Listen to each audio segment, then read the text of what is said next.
الحمد للہ رب العالمین والصلاة والسلام علی خاتم النبیین وعلی آلہ واصحابہ اجمعین اما بعد فاعوذ باللہ من الشیطان الرجیم بسم اللہ الرحمن الرحیم۔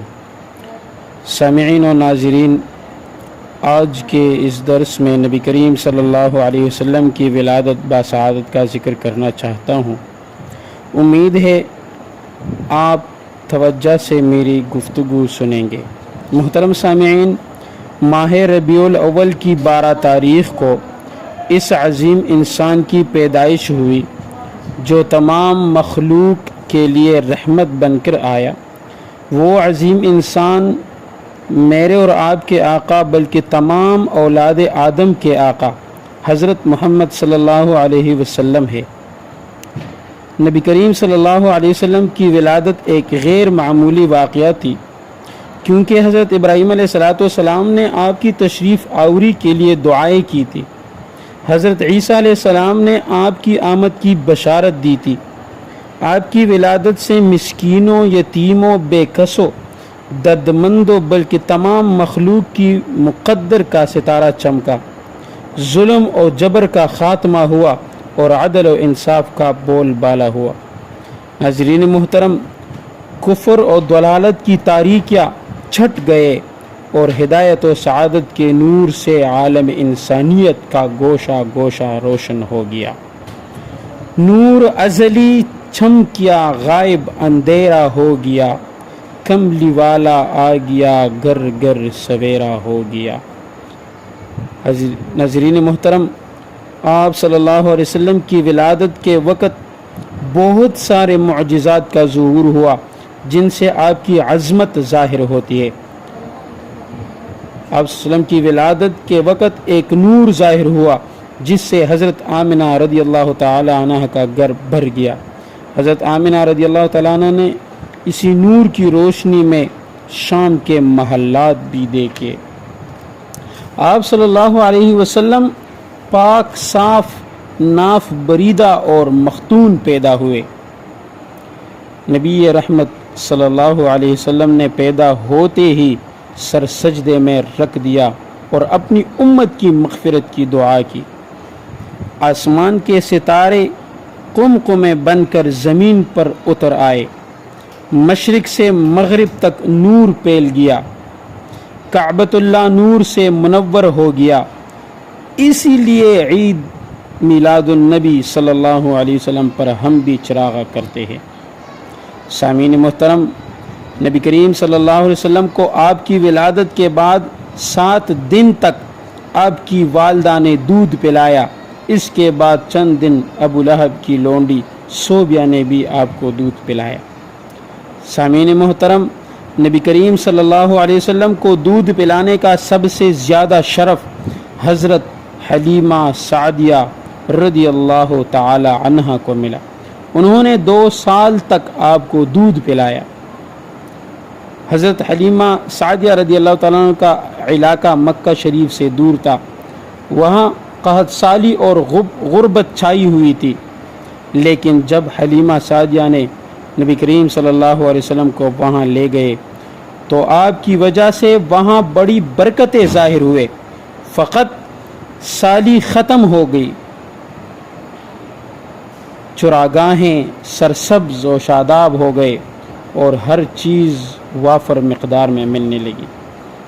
وہاں پر جو قحط سالی تھی وہ حضور صلی اللہ علیہ وسلم کی آمد سے، وہ حضور صلی اللہ علیہ وسلم کی پیدائش سے قحط سالی بالکل ختم ہو گئی۔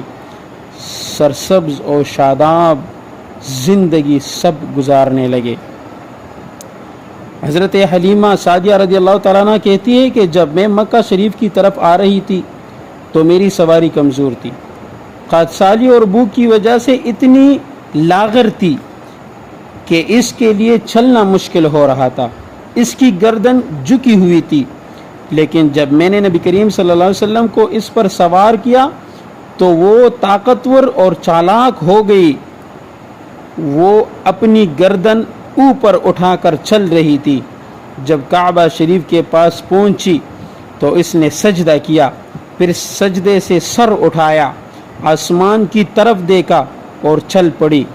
اب وہ اتنی تیز چل رہی تھی کہ میرے قبیلہ کی عورتوں کی سواریوں سے آگے نکل گئی۔ لوگ تعجب کر رہے تھے۔